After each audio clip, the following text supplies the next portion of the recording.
So ನಾಳೆ ಬಹಳ ಮುಖ್ಯವಾದ ದಿವಸ. ನಾಳೆ ರಾಧಾರಾಣಿ ಪ್ರಕಟ ಆಗಿದ್ದ ದಿವಸ. ಸೊ ಇವತ್ತು ಇವರು ರಾಧಾರಾಣಿ ಯಾರು, ಅವರ ಕೃಷ್ಣನ ಸಂಬಂಧದಲ್ಲಿ ಅವರ ಸ್ಥಾನ ಏನು, ನಮ್ಮ ಭಕ್ತಿಯ ಜೀವನಕ್ಕೂ ಅವರಿಗೂ ಏನು ಸಂಬಂಧ,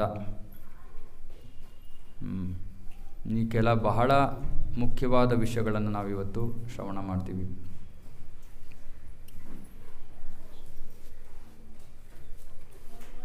ಶಾಸ್ತ್ರದಲ್ಲಿ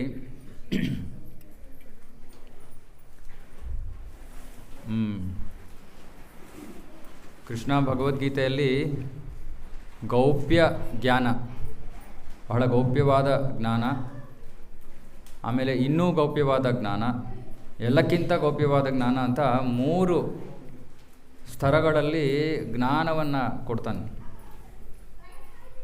ಮತ್ತು ಎಲ್ಲಕ್ಕಿಂತ ಗೌಪ್ಯವಾದ ಜ್ಞಾನ ಅಂದರೆ ಕೃಷ್ಣ ತನ್ನ ಕುರಿತಾದ ಶುದ್ಧ ಭಕ್ತಿ ಸೇವೆ ಅಂತ ಭಗವದ್ಗೀತೆಯಲ್ಲಿ ಹೇಳ್ತಾನೆ. ಎಲ್ಲಕ್ಕಿಂತ ಗೌಪ್ಯವಾದ ಜ್ಞಾನ. ಮತ್ತು ಕೃಷ್ಣನ ಕುರಿತಾದ ಸತ್ಯ. ಕೃಷ್ಣನ ಕುರಿತಾದ ಸತ್ಯ ಮತ್ತು ಶುದ್ಧ ಭಕ್ತಿ ಸೇವೆ, ಇವು ಸಕಲ ಶಾಸ್ತ್ರಗಳಲ್ಲಿ ಇರುವಂತಹ ಅತ್ಯಂತ ಗೌಪ್ಯವಾದ ಜ್ಞಾನ.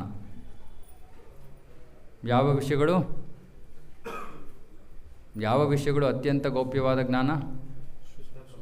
ಶುದ್ಧ ಭಕ್ತಿ ಸೇವೆ ಮತ್ತು ಕೃಷ್ಣನ ಕುರಿತಾದ ಜ್ಞಾನ. ಓಕೆ, ಅತ್ಯಂತ ಗೌಪ್ಯವಾದದ್ದು ಅಂದರೆ ಏನರ್ಥ? ಸಾಮಾನ್ಯವಾಗಿ ವೇದಗಳನ್ನು ಓದಿರೋರಿಗೂ ಕೂಡ ಈ ಜ್ಞಾನ ಲಭ್ಯವಾಗಿರೋದಿಲ್ಲ. ಇವಾಗ ಎಷ್ಟೊಂದು ಜನ ಇದ್ದಾರೆ ತ್ರಿವೇದಿ, ಚತುರ್ವೇದಿ. ನಾರ್ತ್ ಇಂಡಿಯಾನಲ್ಲಿ ತ್ರಿವೇದಿ ಅಂದರೆ ಅವರು 3 ವೇದಗಳು ಅವರಿಗೆ ತಿಳಿದಿದೆ, ಅಧ್ಯಯನ ಮಾಡಿರೋವಂಥವರು. ಚತುರ್ವೇದಿ ಅಂದರೆ 4 ವೇದಗಳನ್ನು ಓದಿರೋವಂಥವ್ರು. ಆದರೆ ಇವರೆಲ್ಲರಿಗೂ ಕೂಡ ಈ 2 ವಿಷಯಗಳ ಜ್ಞಾನ ಲಭ್ಯವಾಗಿರೋದಿಲ್ಲ.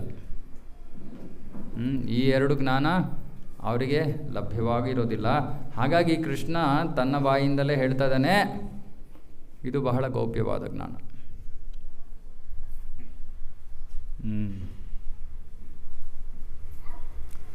ಯಾಕಂದರೆ ವೇದಗಳನ್ನು ಅಧ್ಯಯನ ಮಾಡೋ ಉದ್ದೇಶನೇ ವೇದೇಶ್ಚ ಸರ್ವೇರ್ ಅಹಮೇವ ವೇದ್ಯ. ಕೃಷ್ಣ ಹೇಳ್ತಾ ಇದ್ದಾನೆ, ವೇದಗಳನ್ನು ಅಧ್ಯಯನ ಮಾಡೋ ಉದ್ದೇಶನೇ ನನ್ನನ್ನು ಅರ್ಥ ಮಾಡಿಕೊಳ್ಳೋದು.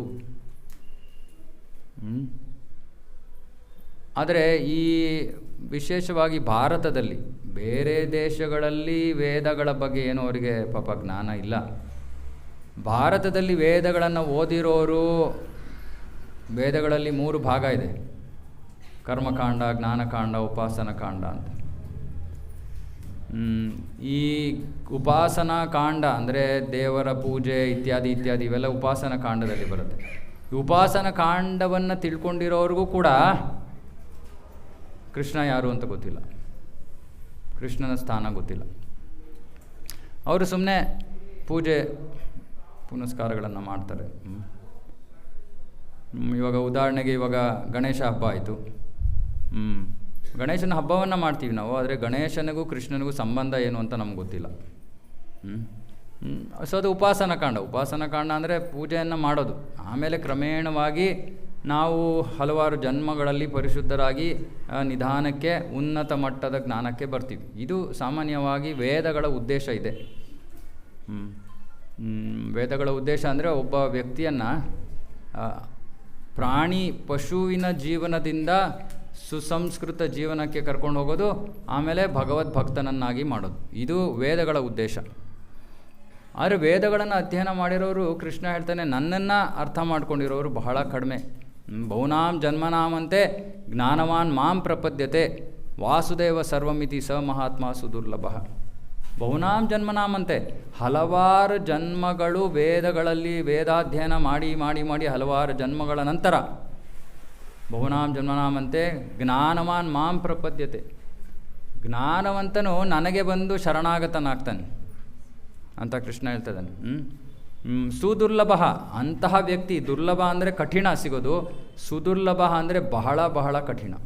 ಅಂದರೆ ಏನು, ಯಾರು ಕಠಿಣ? ಬಹಳ ಜನ್ಮಗಳ ವೇದಾಧ್ಯಯನ ಮಾಡಿದ ಬಳಿಕ ಕೃಷ್ಣನನ್ನು ತಿಳ್ಕೊಂಡಿರೋರು ಬಹಳ ಬಹಳ ಕಠಿಣ ಸಿಗೋದು, ಸುದುರ್ಲಭ. ಈಗ ಇವತ್ತಿನ ವಿಷಯ, ಇದು ಹೆಚ್ಚು ಕಡಿಮೆ ವೈಕುಂಠದಲ್ಲೂ ಗೊತ್ತಿಲ್ಲದೆ ಇರೋವಂಥ ಜ್ಞಾನ ಅಂತ ಶಾಸ್ತ್ರದಲ್ಲಿ ಹೇಳ್ತಾರೆ.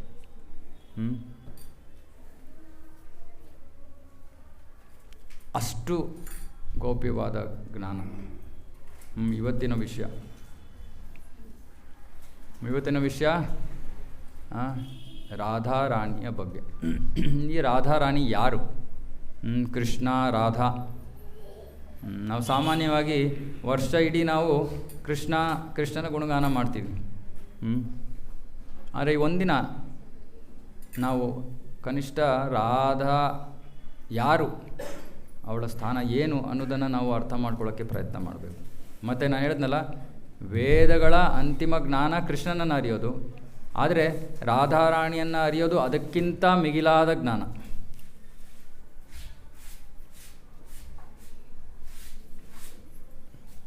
ಸಾಮಾನ್ಯವಾಗಿ ನಾರಾಯಣನನ್ನು ಅರ್ಥ ಮಾಡ್ಕೊಳ್ಳೋದು ಬಹಳ ಕಠಿಣ ಅಲ್ಲ.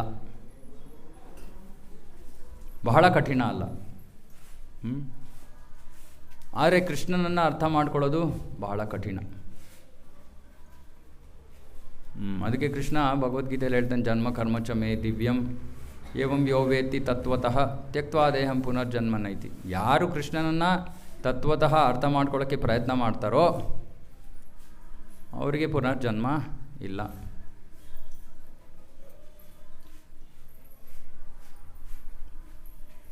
ಭಗವಂತ, ಯಾವಾಗಲೂ ನಾವು ಭಗವಂತನನ್ನು, ಗಂಟೆ ಶಬ್ದ ಬೇಡ, ಯಾವಾಗಲೂ ನಾವು ಭಗವಂತನನ್ನು ಅವನ ಶಕ್ತಿಯ ಜೊತೆಗೆ ನಾವು ಸಂಬೋಧಿಸ್ತೀವಿ, ಹೌದಾ?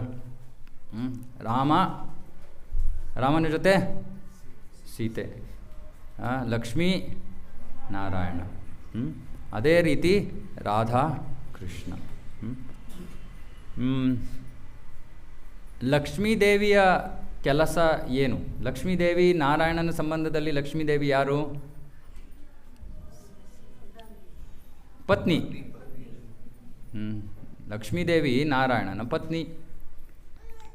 ಅರೆ, ಲಕ್ಷ್ಮೀದೇವಿ ತನ್ನ ಬಗ್ಗೆ ಏನು ಯೋಚನೆ ಮಾಡ್ತಾ ಇದ್ದಾಳೆ? ನಾನು ನಾರಾಯಣನ ಸೇವಕಿ, ಅವನಿಗೆ ಸೇವೆಯನ್ನು ಮಾಡೋಳು ನಾನು. ಸೊ ಲಕ್ಷ್ಮೀದೇವಿ ತನ್ನನ್ನು ತಾನು ನಾರಾಯಣನ ಪತ್ನಿಯಾಗಿ ನೋಡೋದಿಲ್ಲ. ಅವಳು ಯಾವಾಗಲೂ ಸೇವಾ ಭಾವದಲ್ಲಿ ಇರ್ತಾಳೆ. ಹಾಗಾಗಿ ಸಾಮಾನ್ಯವಾಗಿ ಲಕ್ಷ್ಮೀದೇವಿಯ ಸ್ಥಾನ ನಾವೆಲ್ಲಿ ನೋಡ್ತೀವಿ? ಲಕ್ಷ್ಮೀದೇವಿ ನಾರಾಯಣನ ಪಾದಗಳ ಸೇವೆಯಲ್ಲಿ ತೊಡಗಿದ್ದಾಳೆ ಲಕ್ಷ್ಮೀದೇವಿ. ಭಾಗವತದಲ್ಲಿ ವರ್ಣನೆ ಇದೆ, ಆಧ್ಯಾತ್ಮಿಕ ಜಗತ್ತಿನಲ್ಲಿ, ವೈಕುಂಠ ಲೋಕದಲ್ಲಿ, ಭೌತಿಕ ಜಗತ್ತಿನಲ್ಲಿ ಇರೋ ಥರ ಧೂಳಿಲ್ಲ. ಇವಾಗ ನಮ್ಮ ಮನೆಗಳಲ್ಲಿ ನೀವು ಗಾಡಿಗಳು ರೋಡಲ್ಲಿ ಹೋಗ್ತಾ ಇರೋ ಇದ್ದೀರಿ, ಮನೆಯಲ್ಲಿ ಏನಾಗುತ್ತೆ? ಧೂಳಿರುತ್ತೆ. ನೀವೇನು ಮಾಡಬೇಕು? ಧೂಳನ್ನು ಸಾಮಾನ್ಯವಾಗಿ ಕ್ಲೀನ್ ಮಾಡ್ತೀವಿ. ವೈಕುಂಠದಲ್ಲಿ ಇಂಥ ಯಾವುದು ಧೂಳಿಲ್ಲ, ಕ್ಲೀನ್ ಮಾಡೋ ಯಾವ ಅವಶ್ಯಕತೆಯೂ ಇಲ್ಲ.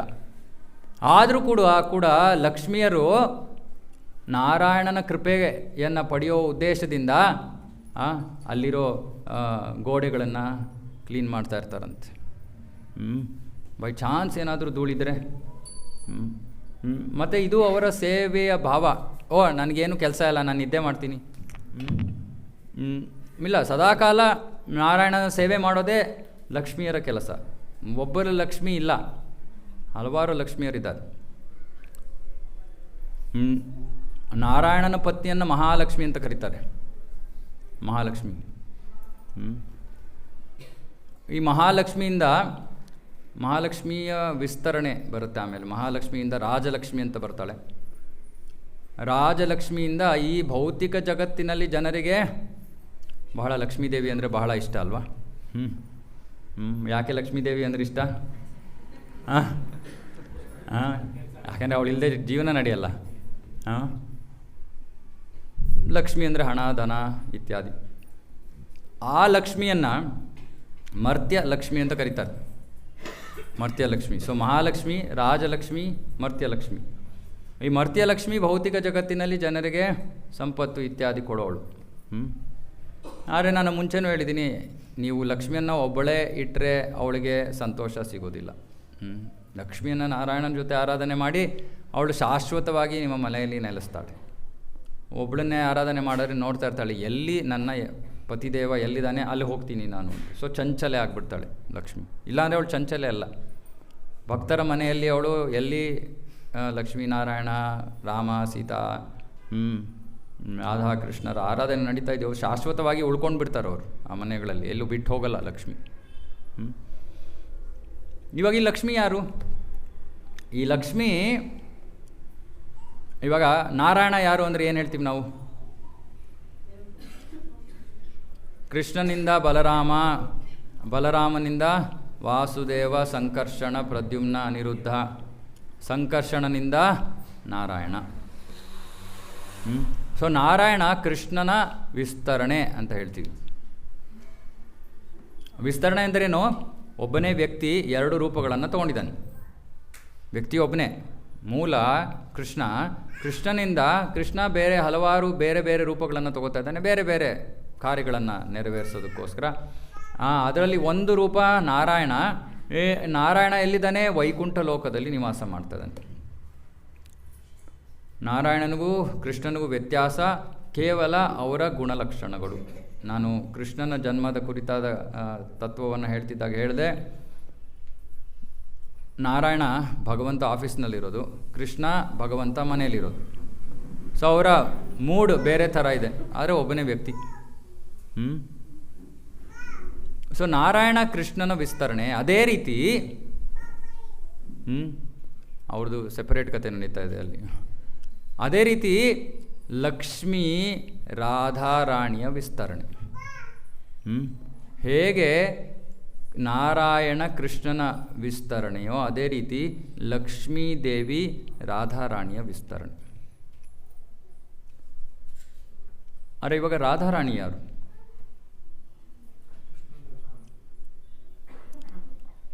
ರಾಧಾರಾಣಿ ಹೇಗೆ ಪ್ರಕಟ ಆದ್ಲು? ಯಾತಕ್ಕೆ ಪ್ರಕಟ ಆದ್ಲು?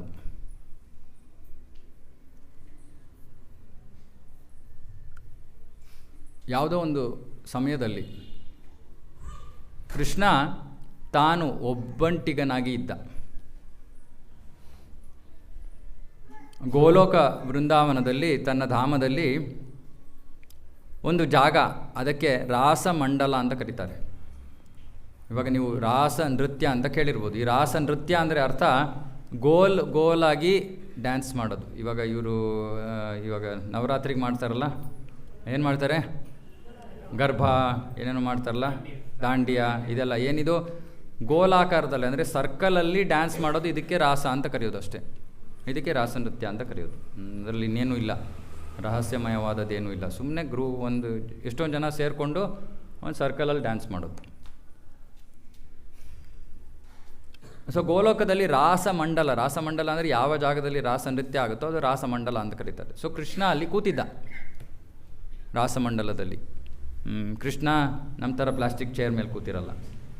ಕೃಷ್ಣ ರತ್ನ ಸಿಂಹಾಸನದ ಮೇಲೆ ಕೂತಿದ್ದಾನೆ. ಕೃಷ್ಣ ರತ್ನ ಸಿಂಹಾಸನದ ಮೇಲೆ ರಾಸಮಂಡಲದಲ್ಲಿ ಕೂತ್ಕೊಂಡು ಅವನ ಮನಸ್ಸಿಗೆ ಒಂದು ಯೋಚನೆ ಬರುತ್ತೆ. ಏನು ಯೋಚನೆ? ನಾನು ಆನಂದಿಸಬೇಕು, ಕೃಷ್ಣನಿಗೆ ಆನಂದಿಸಬೇಕು, ತನಗೆ ಆನಂದವನ್ನು ಪಡ್ಕೋಬೇಕು ಅನ್ನೋ ಯೋಚನೆ ಬಂತು. ಇವಾಗ ಕೃಷ್ಣನಲ್ಲಿ 3 ಶಕ್ತಿಗಳಿವೆ: ಇಚ್ಛಾಶಕ್ತಿ, ಜ್ಞಾನಶಕ್ತಿ, ಕ್ರಿಯಾಶಕ್ತಿ. ಇಚ್ಛಾಶಕ್ತಿ ಅಂದರೆ ಕೃಷ್ಣ ಈ ರೀತಿ ಕೃಷ್ಣನ ಮನಸ್ಸಿನಲ್ಲಿ ಬರೋ ಆಸೆಗಳು, ಇಚ್ಛಾ, ಕೃಷ್ಣನ ಇಚ್ಛೆ. ಇವಾಗ ನಮ್ಮ ಜೀವನದಲ್ಲಿ ನಮಗೆ ಇಚ್ಛೆ ಬಂದಾಗ ಅದನ್ನು ಪೂರೈಸ್ಕೊಳ್ಳೋಕ್ಕೆ ಏನು ಮಾಡಬೇಕು? ನಾವು ಪ್ರಯತ್ನವನ್ನು ಮಾಡಬೇಕು. ನಾನು ಸುಮ್ಮನೆ ಹೊಟ್ಟೆ ಹಸಿತಾ ಇದೆ ಅಂದರೆ ಊಟ ಮುಂದೆ ಬಂದುಬಿಡ್ತಾ, ಅಡುಗೆ ಮಾಡಬೇಕು ಇತ್ಯಾದಿ ಇತ್ಯಾದಿ, ಆಮೇಲೆ ತಿನ್ಬೋದು. ಆದರೆ ಕೃಷ್ಣನ ವಿಷಯದಲ್ಲಿ ಹಾಗಲ್ಲ. ಕೃಷ್ಣನಿಗೆ ಎಷ್ಟು ಶಕ್ತಿಗಳಿವೆ ಅಂದರೆ ಕೃಷ್ಣ ಸುಮ್ಮನೆ ಇಚ್ಛೆಯನ್ನು ಪಟ್ಟರೆ ಓ ನಾನು ಆನಂದಿಸಬೇಕು ಅಂದ ತಕ್ಷಣ ಅವನಲ್ಲಿರೋ ಶಕ್ತಿಗಳು ಆ ಆಜ್ಞೆಯನ್ನು ಇಚ್ಛೆಯನ್ನು ತೊಗೊಂಡ್ಬಿಟ್ಟು ಅದಕ್ಕೆ ಏನು ಮಾಡಬೇಕೋ ಮಾಡೋಕ್ಕೆ ಶುರು ಮಾಡಿಬಿಡುತ್ತವೆ. ವೈಕುಂಠದಲ್ಲಿ ನಾರಾಯಣನ ಹಲವಾರು ಶಕ್ತಿಗಳಿವೆ. ನೀವು ಕೇಳಿರ್ಬೋದು. ನಾರಾಯಣನ ಶಕ್ತಿಯ ಹೆಸರುಗಳು ಯಾರಿಗಾರು ಗೊತ್ತಾ?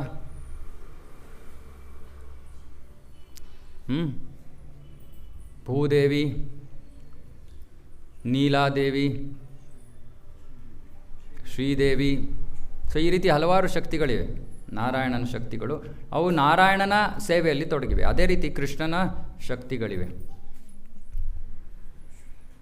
ಸೊ ಕೃಷ್ಣನಿಗೆ ಈ ರೀತಿ ಮನಸ್ಸಿನಲ್ಲಿ ಆನಂದಿಸಬೇಕು ಅನ್ನೋ ಇಚ್ಛೆ ಮೂಡಿದ ಕೂಡಲೇ ಏನಾಯಿತು, ಕೃಷ್ಣನಲ್ಲಿರುವಂತಹ ಅವನ ಶಕ್ತಿ ಕೃಷ್ಣನ ಶರೀರದ ಎಡಭಾಗದಿಂದ ಆ ಸಮಯದಲ್ಲಿ ಒಬ್ಬಳು ದೇವಿ ಪ್ರತ್ಯಕ್ಷಳಾಗ್ತಾಳೆ. ದೇವಿ ಅಂದರೆ ಸ್ತ್ರೀ ರೂಪ. ಕೃಷ್ಣನಿಗೆ ಆನಂದಿಸಬೇಕು ಅಂತ ಕೃಷ್ಣನ ಮನಸ್ಸಿಗೆ ಬಂದ ಕೂಡಲೇ ಅವನ ಶರೀರದ ಎಡಭಾಗದಿಂದ ಒಂದು ಸ್ತ್ರೀ ರೂಪ ಅಥವಾ ದೇವಿ ಪ್ರಕಟ ಆಗ್ತಾಳೆ. ಈ ಸ್ತ್ರೀ ರೂಪ ಯಾರು? ರಾಧಾರಾಣಿ. ಸೊ ರಾಧಾರಾಣಿ ಪ್ರಕಟ ಆಗಿದ್ದು ಯಾತಕ್ಕೆ? ಯಾವ ಉದ್ದೇಶದಿಂದ ಪ್ರಕಟ ಆದಳು ರಾಧಾರಾಣಿ? ಕೃಷ್ಣನಿಗೆ ಆನಂದವನ್ನು ಕೊಡೋದಕ್ಕೋಸ್ಕರ ರಾಧಾರಾಣಿ ಕೃಷ್ಣನ ಶರೀರದಿಂದಲೇ ಹೊರಗಡೆ ಬಂದವಳು. ಕೃಷ್ಣನ ಶಕ್ತಿ ಕೃಷ್ಣನಿಗೆ ಸೇವೆಯನ್ನು ಮಾಡುವ ಉದ್ದೇಶದಿಂದ ನಿರ್ದಿಷ್ಟವಾದ ಸೇವೆ. ಯಾವ ಸೇವೆ? ಕೃಷ್ಣನಿಗೆ ಆನಂದವನ್ನು ನೀಡೋ ಸೇವೆಯನ್ನು ಮಾಡೋಕ್ಕೋಸ್ಕರ ರಾಧಾರಾಣಿ ಕೃಷ್ಣನ ಶರೀರದ ಎಡಭಾಗದಿಂದ ಪ್ರತ್ಯಕ್ಷಳಾಗ್ತಾಳೆ. ಪ್ರತ್ಯಕ್ಷಳಾದ ತಕ್ಷಣ ಅವಳು ಈ ಕಡೆ ಆ ಕಡೆ ನೋಡ್ತಾಳೆ. ಕೃಷ್ಣ ಕೂತಿದ್ದ ಜಾಗದಲ್ಲಿ ಅಕ್ಕಪಕ್ಕ ನೋಡ್ತಾಳೆ. ನೋಡಿದ್ರೆ ಹಲವಾರು ಉದ್ಯಾನವನಗಳಿವೆ, ಹಲವಾರು ಹೂಗಳಿವೆ. ಸೊ ಅವಳು ಏನು ಮಾಡ್ತಾಳೆ ರಾಧಾರಾಣಿ? ತಕ್ಷಣ ಓಡ್ತಾಳೆ. ಯಾತಕ್ಕೆ ಓಡ್ತಾಳೆ? ಈ ಸುಂದರವಾದ ಸೊಗಸಾದ ತುಂಬ ಸುವಾಸನೆ ಇರುವಂತಹ ಹೂವುಗಳನ್ನು ತಗೊಂಡು ತಂದು ಅವಳು ಕೃಷ್ಣನ ಪಾದಗಳಲ್ಲಿ ಅರ್ಪಿಸ್ತಾಳೆ. ಅಂದರೆ ರಾಧಾರಾಣಿಯ ಅಸ್ತಿತ್ವವೇ ಕೃಷ್ಣನಿಗೆ ಆನಂದವನ್ನು ಕೊಡೋದು. ಕೃಷ್ಣನಿಗೆ ಆನಂದವನ್ನು ಕೊಡೋದಕ್ಕೆ ಮಾರ್ಗ ಏನು? ಕೃಷ್ಣನಿಗೆ ಸೇವೆಯನ್ನು ಮಾಡೋದು. ಈ ಉದ್ದೇಶದಿಂದ ರಾಧಾರಾಣಿ ಪ್ರಕಟ ಆದಳು. ಅದಕ್ಕೆ ಶಾಸ್ತ್ರದಲ್ಲಿ ಅವಳಿಗೆ ರಾಧಾ ಅಂತ ಹೆಸರು ಯಾಕೆ ಬಂತು ಅಂತ ಹೇಳ್ತಾರೆ. ಹಲವಾರು ಕಾರಣಗಳಿವೆ. ಒಂದು ಕಾರಣ ಹೇಳ್ತಾರೆ, ಅಂದರೆ ರಾಸಮಂಡಲದಲ್ಲಿ ಅವಳು ಪ್ರತ್ಯಕ್ಷಳಾಗಿದ್ದರಿಂದ ಆ ರಾಸಮಂಡಲದ ಮತ್ತು ಪ್ರತ್ಯಕ್ಷಳಾದ ತಕ್ಷಣ ಅವಳು ಹೂವನ್ನು ತರೋದಕ್ಕೆ ಓಡ್ತಾಳೆ. ಸಂಸ್ಕೃತದಲ್ಲಿ ಅದಕ್ಕೆ ಧಾವಮಾನಂ ಅಂತ ಹೇಳ್ತಾರೆ. ಸೊ ಹಾಗಾಗಿ ರಾಸಮಂಡಲದಿಂದ ಧಾವಮಾನದಿಂದ ಆಗಿ ರಾಧಾ ಅಂತ ಹೆಸರು ಬಂತು. ಸೊ ನಾವು ರಾಧಾ ಆಗಲಿ, ಸೀತಾ ಆಗಲಿ, ಲಕ್ಷ್ಮಿ ಆಗಲಿ, ಅವರ ಬಗ್ಗೆ ಯೋಚನೆ ಮಾಡಿದ ತಕ್ಷಣ ನಮಗೆ ಮನಸ್ಸಿಗೆ ಒಂದೇ ವಿಷಯ ಬರಬೇಕು, ಅವರ ಅಸ್ತಿತ್ವದ ಉದ್ದೇಶವೇ ಭಗವಂತನ ಸೇವೆ ಅಷ್ಟೇ. ಇವಾಗ ಈ ರಾಧಾ ಅನ್ನೋ ಹೆಸರಿಗೆ ಇನ್ನೊಂದು ಅರ್ಥ ಇದೆ. ಸೇವೆನೇ, ಆದರೆ ಆರಾಧನೆ ಅನ್ನೋ ಪದ ನಮಗೆ ಗೊತ್ತಿರೋದು. ಆರಾಧನೆ ಅಂದರೆ ಪೂಜೆಯನ್ನು ಮಾಡೋದು. ಕೃಷ್ಣನ ಎಲ್ಲಕ್ಕಿಂತ ಸರ್ವಶ್ರೇಷ್ಠ ಆರಾಧಕಳು ರಾಧಾರಾಣಿ. ಇವಾಗ ಯಾರೋ ಬಹಳ ದೊಡ್ಡ ಮನುಷ್ಯನಿರ್ತಾನೆ. ಯಾರಂದರೆ ಅವರು ಆ ಮನುಷ್ಯನ ಹತ್ರ ಹೋಗೋಕ್ಕಾಗತ್ತಾ? ಇವಾಗ ಸಾಮಾನ್ಯವಾಗಿ ನಾನು ನರೇಂದ್ರ ಮೋದಿಯವರ ಉದಾಹರಣೆ ತೊಗೋತೀನಿ. ನರೇಂದ್ರ ಮೋದಿಯವರು ಇದ್ದಾರೆ. ಇವಾಗ ನಾವೆಲ್ಲರೂ ನರೇಂದ್ರ ಮೋದಿಯವ್ರನ್ನ ಭೇಟಿ ಮಾಡಬೇಕು ಅಂದರೆ ನಮಗೆಲ್ಲರಿಗೂ ಅವಕಾಶ ಸಿಗುತ್ತಾ? ನಾವೆಲ್ಲ ಹೋಗ್ಬೋದು. ಅವರಿರೋ ಡೆಲ್ಲಿನಲ್ಲಿ ಎಲ್ಲಿದ್ದಾರೋ ಅಲ್ಲಿಗೆ ಹೋಗ್ಬೋದು. ಆದರೆ ನಮಗೆಲ್ಲರಿಗೂ ಒಳಗೆ ಬಿಡ್ತಾರಾ? ಇಲ್ಲ. ಯಾರಿಗೆ ಬಿಡ್ತಾರೆ? ನಮ್ಮಲ್ಲಿ ಇಲ್ಲಿ ಯಾರಿಗಾದರೂ ಸ್ವಲ್ಪ ಇನ್ಫ್ಲುಯೆನ್ಸ್ ಇರಬೇಕು. ಯಾರು ಇನ್ಫ್ಲುಯೆನ್ಸು? ಯಾರೋ ನರೇಂದ್ರ ಮೋದಿಗೆ ತುಂಬ ಆಪ್ತರಾಗಿರೋರು ನಮಗೆ ಗೊತ್ತಿದ್ದರೆ ಅವರ ಶಿಫಾರಸ್ಸಿಂದ ನಮಗೆ ಒಳಗಡೆ ಬಿಡ್ಬೋದು. ಆದರೆ ಎಲ್ಲರೂ ಹೋಗೋಕ್ಕಾಗಲ್ಲ. ಅದೇ ರೀತಿ ಕೃಷ್ಣನಿಗೆ ಸೇವೆಯನ್ನು ಮಾಡಬೇಕು ಅಂದರೆ, ಕೃಷ್ಣನಿಗೆ ಪರ್ಸನಲ್ ವೈಯಕ್ತಿಕ ಸೇವೆ, ಕೃಷ್ಣನ ತನಕ ನಮ್ಮ ಸೇವೆ ಏನಾದರೂ ತಲುಪಬೇಕು ಅಂದರೆ ಕೃಷ್ಣ ಯಾರಂದರೆ ಅವರಿಂದ ಸೇವೆಯನ್ನು ಸ್ವೀಕಾರ ಮಾಡಲ್ಲ. ಹೇಗೆ ನರೇಂದ್ರ ಮೋದಿ ಯಾರಂದರೆ ಅವರನ್ನು ಒಳಗಡೆ ಬಿಡಲ್ಲ, ಎಲ್ಲರೂ ಒಳ್ಳೆ ಉದ್ದೇಶ ಇಟ್ಕೊಂಡೇ ಬರ್ತಾರೆ. ಆದರೆ ಯಾರಂದರೆ ಅವರನ್ನು ಒಳಗಡೆ ಬಿಡೋದಿಲ್ಲ. ಯಾರ ಮೇಲೆ ಒಂದು ಸ್ವಲ್ಪ ನಂಬಿಕೆ ಇದೆಯೋ, ನಂಬಿಕಸ್ಥರ ಮೂಲಕ ಯಾರು ಬರ್ತಾರೋ ಅವರನ್ನು ಒಳಗಡೆ ಬಿಡ್ತಾರೆ. ಅದೇ ರೀತಿ ಕೃಷ್ಣನಿಗೆ ಸೇವೆಯನ್ನು ನಾವು ಸಲ್ಲಿಸಬೇಕು ಅಂದರೆ ಆ ಸೇವೆ ರಾಧಾರಾಣಿಯ ರೆಕಮೆಂಡೇಶನ್, ರಾಧಾರಾಣಿಯ ಶಿಫಾರಸ್ಸಿಲ್ಲದೆ ಕೃಷ್ಣ ನಮ್ಮ ಸೇವೆಯನ್ನು ಸ್ವೀಕಾರ ಮಾಡಲ್ಲ. ಯಾಕಂದರೆ ಅವಳು ಭಕ್ತಿ ಸೇವೆಯ ಮೂರ್ತ ರೂಪ. ಅವಳು ಭಕ್ತಿ ಸೇವೆ ಅಂದರೆ ರಾಧಾರಾಣಿ. ಇವಾಗ ನಾವು ಇಲ್ಲಿ ಏನು ಮಾಡ್ತಾಯಿದ್ದೀವಿ, ಪ್ರತಿ ವಾರ ಬಂದು ದೇವರಿಗೆ ಇವಾಗ ಹೂವಿನ ಅಲಂಕಾರ ಮಾಡ್ತಾರೆ, ಪೂಜೆಯನ್ನು ಆರತಿಯನ್ನು ಮಾಡ್ತಾರೆ, ಇವತ್ತು ನೈವೇದ್ಯವನ್ನು ಅರ್ಪಣೆ ಮಾಡ್ತಾಯಿದ್ದೀವಿ. ಇದೆಲ್ಲವೂ ಕೂಡ ಈ ನಾವು ಮಾಡ್ತಾ ಇರೋದು ಎಲ್ಲವನ್ನೂ ಕೂಡ ಕೃಷ್ಣ ಸ್ವೀಕಾರ ಮಾಡಬೇಕು ಅಂದರೆ ಮೊದಲು ರಾಧಾರಾಣಿಗೆ ನಾವು ಅದನ್ನು ಅರ್ಪಿಸ್ಬೇಕು. ರಾಧಾರಾಣಿ ಅದನ್ನು ಸ್ವೀಕಾರ ಮಾಡಿದ್ರೆ ಮಾತ್ರ ಆಮೇಲೆ ಅವಳು ಅದನ್ನು ಕೃಷ್ಣನಿಗೆ ಅರ್ಪಣೆ ಮಾಡಿದ್ರೆ ಕೃಷ್ಣ ಸ್ವೀಕಾರ ಮಾಡ್ತಾನೆ. ಹಾಗಾಗಿ ರಾಧಾರಾಣಿ ಅಂದರೆ ಭಕ್ತಿ ಸೇವೆ, ಭಕ್ತಿ ಸೇವೆ. ಇವಾಗ ಆಧ್ಯಾತ್ಮಿಕ ಜಗತ್ತಿನಲ್ಲಿ ರಾಧಾರಾಣಿ ಹೇಗೆ ಪ್ರಕಟ ಆದಳು ಅನ್ನೋದು ಹೇಳಿದೆ. ಕೃಷ್ಣ ಭೂಮಿಗೆ ಬಂದಾಗ ರಾಧಾರಾಣಿ ಹೇಗೆ ಪ್ರಕಟ ಆದಳು ಅನ್ನೋದ್ರ ಬಗ್ಗೆ ಕೂಡ ನಾವು ಶ್ರವಣ ಮಾಡೋಣ. ಇವಾಗ ನಿಮಗೆಲ್ಲ ಸ್ವಲ್ಪ ನಿಮಗೆ ರಿವಿಷನ್, ಕೃಷ್ಣನ ಜನ್ಮಾಷ್ಟಮಿಯ ಪ್ರಯುಕ್ತ ನಾವು ಕೃಷ್ಣನ ಜನ್ಮದ ಬಗ್ಗೆ ಕತೆ ನಿಮಗೆ ಶಾಸ್ತ್ರದಿಂದ ಹೇಳಿದ್ವಿ. ಇವಾಗ ನಿಮಗೆ ಅದು ರಿವಿಷನ್ ನೋಡೋಣ, ಎಷ್ಟು ಭಕ್ತರಿಗೆ ಜ್ಞಾಪಕ ಇದೆ ಅಂತ. ಕೃಷ್ಣನ ತಂದೆ ತಾಯಿ ಯಾರು?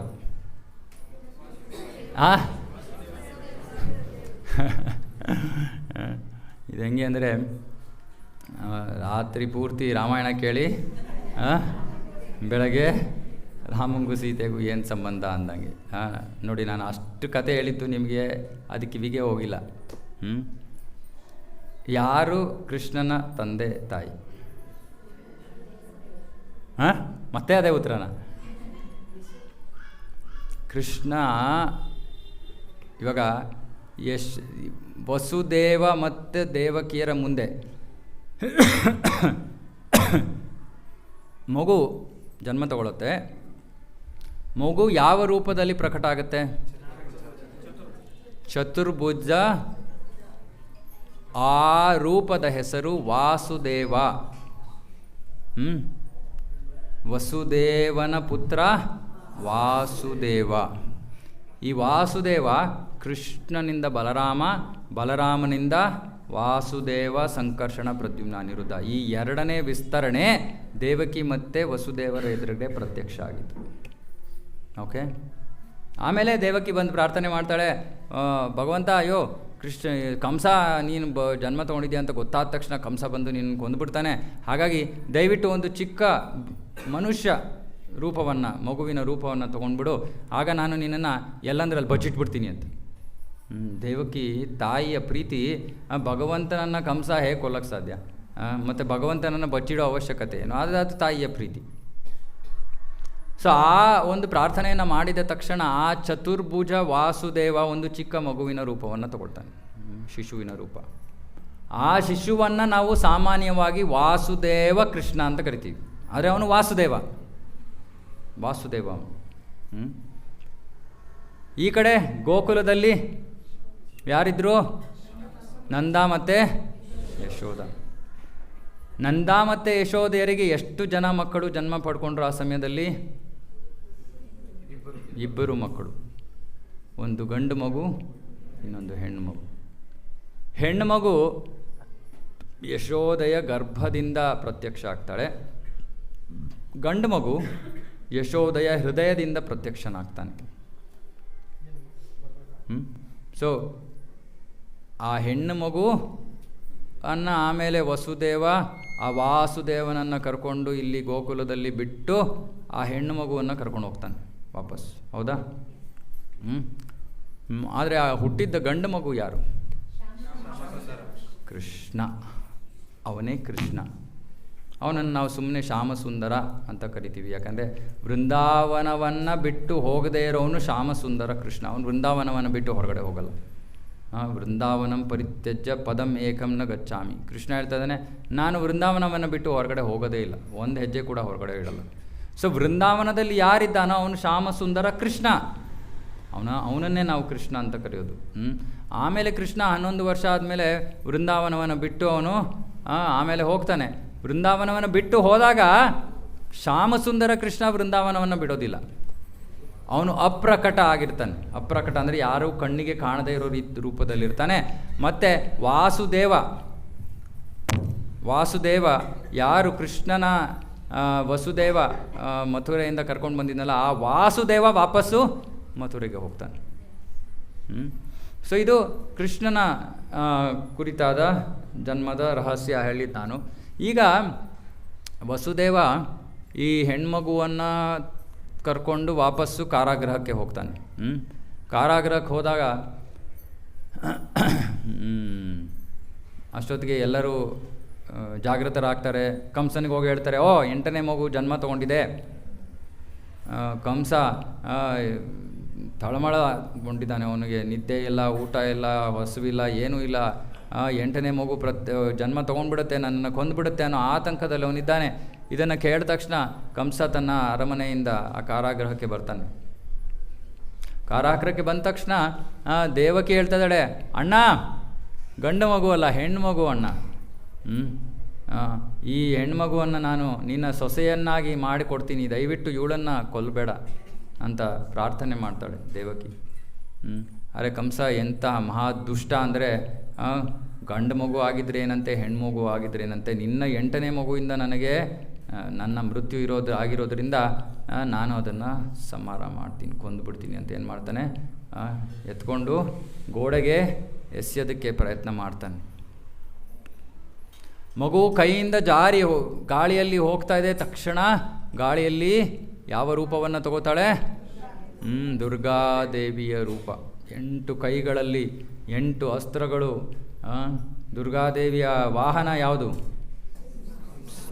ಸಿಂಹದ ಮೇಲೆ. ಆಮೇಲೆ ಹಳದಿ ಬಣ್ಣದ ವಸ್ತ್ರದಲ್ಲಿ ದುರ್ಗಾದೇವಿ ಪ್ರಕಟ ಆಗ್ತಾಳೆ. ಆಗ್ಬಿಟ್ಟು ಕಂಸನಿಗೆ 2 ವಿಷಯಗಳನ್ನು ಹೇಳ್ತಾಳೆ. ಮೊದಲನೇ ವಿಷಯ ಹೇಳ್ತಾಳೆ, ನನ್ನನ್ನು ಕೊಲ್ಲೋಕ್ಕೆ ಪ್ರಯತ್ನ ಮಾಡ್ತಾ ಇರೋದ್ರಿಂದ ಏನೂ ಪ್ರಯೋಜನ ಇಲ್ಲ ಕಂಸ, ನೀನು ಮೂರ್ಖ.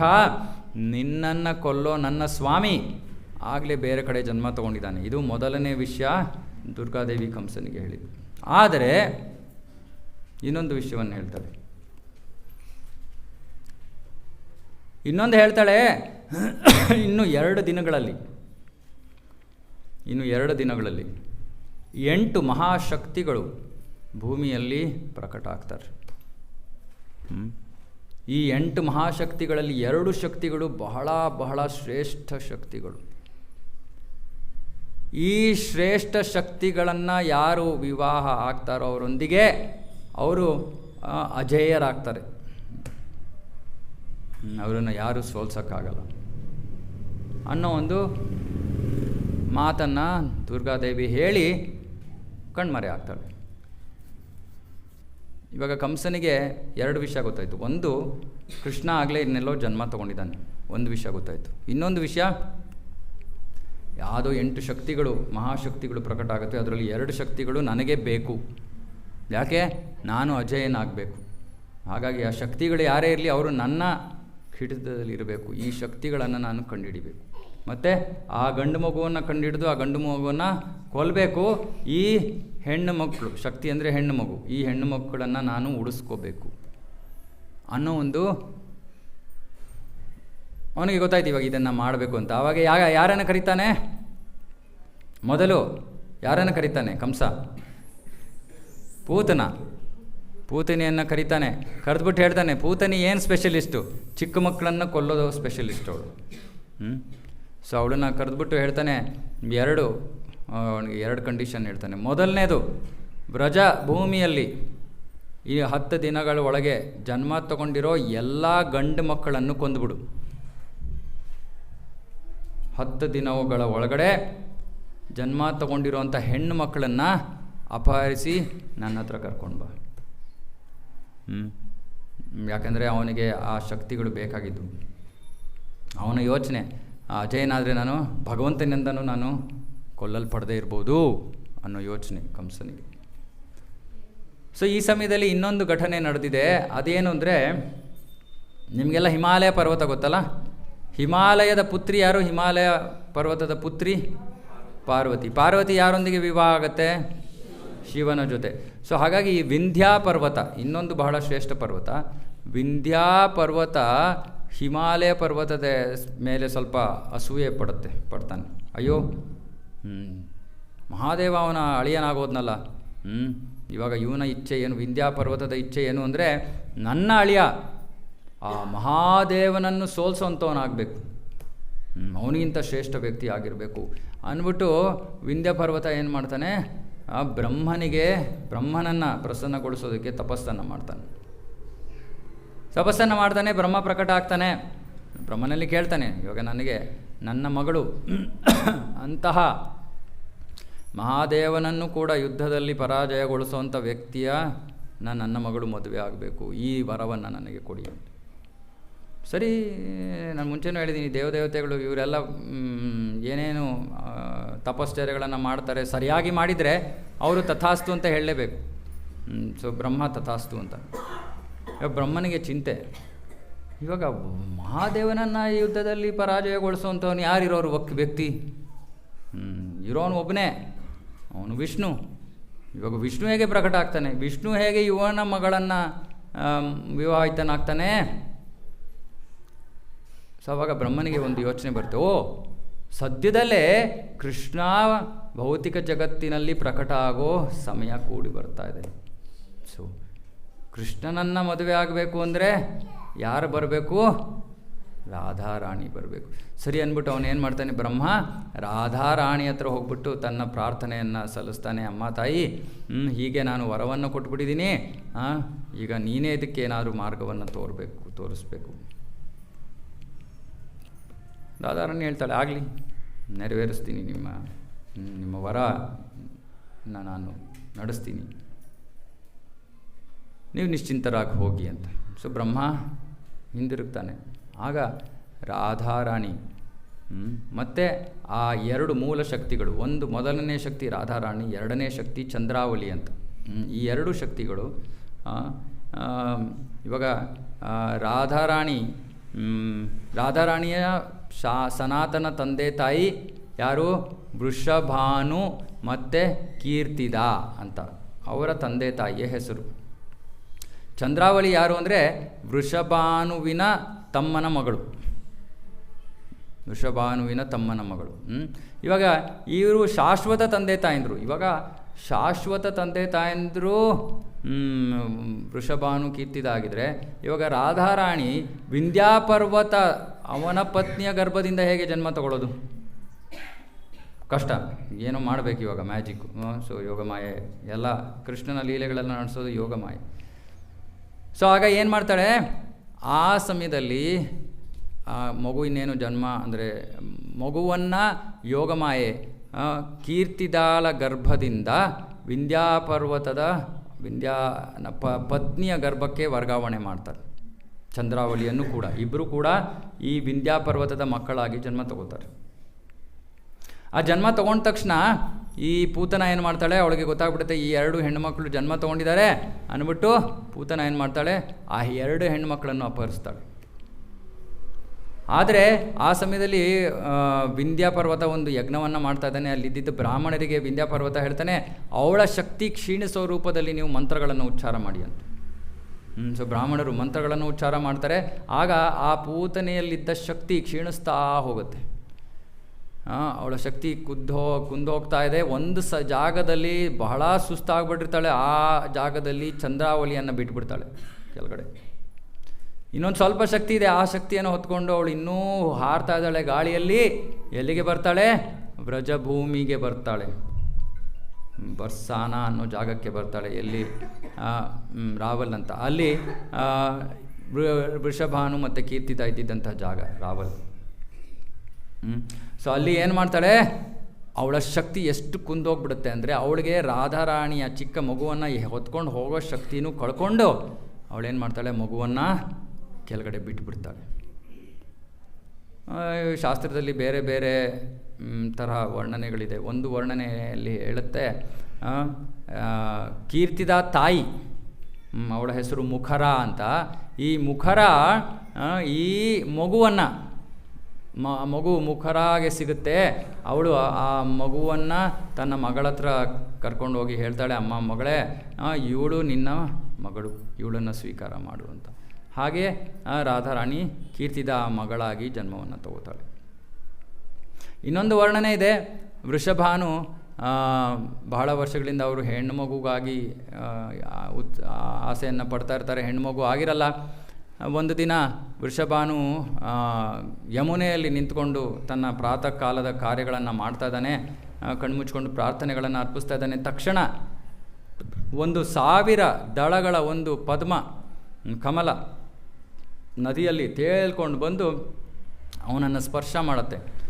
ತಕ್ಷಣ ಅವನಿಗೆ ಜಾಗೃತವಾಗುತ್ತೆ. ಕಣ್ಣು ಬಿಟ್ಟು ನೋಡಿದ್ರೆ ಆ 1000 ದಳಗಳ ಕಮಲದಲ್ಲಿ ಒಂದು ಅದ್ಭುತವಾದ ಸುಂದರವಾದ ಮಗು ಮಲಗಿದೆ. ಆ ಸುಂದರವಾದ ಮಗುವನ್ನು ವೃಷಭಾನು ತಗೋತಾನೆ, ಕೀರ್ತಿದಾಗೆ ಕೊಡ್ತಾಳೆ. ಮತ್ತು ಇದು ಭಗವಂತ ನಮಗೆ ಕೊಟ್ಟಿರುವಂಥ ಪ್ರಸಾದ, ಇವರೇ ನಮ್ಮ ಹೆಣ್ಣು ಮಗಳು ಅಂತ ಸ್ವೀಕಾರ ಮಾಡೋಣ ಅಂತ ಕರ್ಕೊಂಡು ಹೋಗ್ತಾನೆ. ಸೊ ಹೀಗೆ ರಾಧಾರಾಣಿ ವೃಷಭಾನು ಮತ್ತು ಕೀರ್ತಿದಾಳ ಮಗಳಾಗಿ ಪ್ರತ್ಯಕ್ಷಳಾಗ್ತಾಳೆ ಭೂಮಿಯಲ್ಲಿ. ಆದರೆ ಇನ್ನೊಂದು ಘಟನೆ ನಡೆಯುತ್ತೆ. ಇವಾಗ ಈ ಮಗು ಬಹಳ ಸುಂದರವಾಗಿದೆ. ಎಷ್ಟು ಸುಂದರವಾಗಿದೆ ಅಂದರೆ 100 ಚಂದ್ರರ ಸೌಂದರ್ಯವನ್ನು ಮೀರಿರುವಂತಹ ಶಾಸ್ತ್ರದಲ್ಲಿ ವರ್ಣನೆ ಇದೆ. ಆದರೆ ಈ ಮಗು ತನ್ನ ಕಣ್ಣನ್ನೇ ಬಿಟ್ಟಿಲ್ಲ, ಕಣ್ಣು ಮುಚ್ಕೊಂಡೇ ಇದೆ. ಮತ್ತು ಏನು ಕೇಳ್ತಾ ಇರೋಂಗೂ ಇಲ್ಲ, ಏನು ಮಾತಾಡ್ತಾ ಇರೋಂಗೂ ಇಲ್ಲ. ಸೊ ಹಾಗಾಗಿ ವೃಷಭಾನು ಮತ್ತು ಕೀರ್ತಿದಾಗೆ ಬಹಳ ದುಃಖ ಆಗುತ್ತೆ. ಒಂದು ಕಡೆ ಸಂತೋಷ, ಯಾಕೆಂದರೆ ಹೆಣ್ಣು ಮಗು ಸಿಕ್ಕಿದ್ಲು, ಇರಲಿಲ್ಲ ಹೆಣ್ಣು ಮಗು. ಆದರೆ ಇನ್ನೊಂದು ಕಡೆ ದುಃಖ, ಯಾಕೆಂದರೆ ಅವಳು ಕುರುಡಳೋ, ಅವಳಿಗೆ ಕಿವಿ ಕೇಳ್ತಾ ಇಲ್ವೋ, ಮಾತಾಡೋಕ್ಕೆ ಬರಲ್ವೋ, ಏನೂ ಗೊತ್ತಾಗ್ತಾ ಇಲ್ಲ ಅವ್ರಿಗೆ, ದುಃಖದಲ್ಲಿರ್ತಾರೆ. ಆ ಸಮಯದಲ್ಲಿ ಏನಾಗುತ್ತೆ, ನಾರದ ಮುನಿಗಳಿಗೆ ಗೊತ್ತಾಗುತ್ತೆ, ಕೃಷ್ಣ ಬ್ರಜಭೂಮಿಯಲ್ಲಿ ಪ್ರಕಟ ಆಗಿದ್ದಾನೆ, ಅಂದ್ಬಿಟ್ಟು ನಾರದರು ಕೃಷ್ಣನ ದರ್ಶನ ಪಡ್ಕೊಳಕ್ಕೆ ಬರ್ತಾರೆ. ಮತ್ತು ಯೋಚನೆ ಮಾಡ್ತಾರೆ, ಕೃಷ್ಣ ಪ್ರಕಟ ಆಗಿದ್ದರೆ ಅವನ ಶಕ್ತಿ ಕೂಡ ಪ್ರಕಟ ಆಗಿರಬೇಕು. ಸೊ ರಾಧಾರಾಣಿನೂ ಇವಾಗ ಎಲ್ಲೋ ಬ್ರಜದಲ್ಲಿ ಪ್ರಕಟ ಆಗಿರ್ಬೇಕಾದ್ರೆ ಎಲ್ಲಿ ಗೊತ್ತಿಲ್ಲ. ಸೊ ನಾರದ ಮುನಿಗಳು ಯೋಚನೆ ಮಾಡ್ತಾರೆ, ಸರಿ ನಾನು ಪ್ರತಿಯೊಂದು ಮನೆಯಲ್ಲೂ ಹೋಗ್ಬಿಟ್ಟು ಕೇಳ್ತೀನಿ, ನಿಮ್ಮ ಮನೆಯಲ್ಲಿ ಯಾರಾದರೂ ಹೆಣ್ಮಗು ಜನ್ಮ ಆಗಿದೆಯಾ? ಯಾಕಂದರೆ ನಾರದ ಮುನಿಗಳು ಮಹಾಭಕ್ತರು, ಅವರಿಗೆ ಗೊತ್ತಾಗತ್ತೆ, ಇವಾಗ ನೋಡಿದ್ರೆ ಗೊತ್ತಾಗತ್ತೆ ಇವಳೇ ರಾಧಾರಾಣಿ ಅಂತ. ಸರಿ ಅಂದ್ಬಿಟ್ಟು ಎಲ್ಲರ ಮನೆಗಳಲ್ಲೂ ಹೋಗಿ ಕೇಳ್ತಾರೆ. ಆದರೆ ಆ ರಾಧಾರಾಣಿ ಅಂತ ಮಗು ಯಾರ ಮನೆಯಲ್ಲೂ ಜನ್ಮವನ್ನು ತೊಗೊಂಡಿಲ್ಲ. ಸೊ ಹುಡುಕಿ ಸುಸ್ತಾಗುತ್ತೆ ಅವ್ರಿಗೆ. ಆಮೇಲೆ ಅವ್ರು ಯೋಚನೆ ಮಾಡ್ತಾರೆ, ಅಷ್ಟೊತ್ತಿಗೆ ವೃಷಭಾನುವಿನ ಮನೆಗೆ ಬರ್ತಾರೆ. ವೃಷಭಾನುವಿನ ಮನೆಗೆ ಬಂದು ಆಗ ನಾರದರು ಕೇಳ್ತಾರೆ ವೃಷಭಾನುಗೆ, ನಿಮಗೆ ಎಷ್ಟು ಜನ ಮಕ್ಕಳು? ವೃಷಭಾನುವಿನ ಹಿರಿಯ ಮಗನ ಹೆಸರು ಶ್ರೀಧಾಮ ಅಂತ, ಶ್ರೀಧಾಮ. ಸೊ ಹಾಗಾಗಿ ವೃಷಭಾನು ಹೇಳ್ತಾನೆ, ನನಗೆ ಒಬ್ಬ ಜ್ಯೇಷ್ಠ ಪುತ್ರ ಇದ್ದಾನೆ ಅಂದ್ಬಿಟ್ಟು ಅವರನ್ನು ಕರ್ಕೊಂಡ್ಬಿಟ್ಟು ಮೊಬೈಲ್ ಆಫ್ ಮಾಡಿಪ್ಪ ಯಾರ್ದು.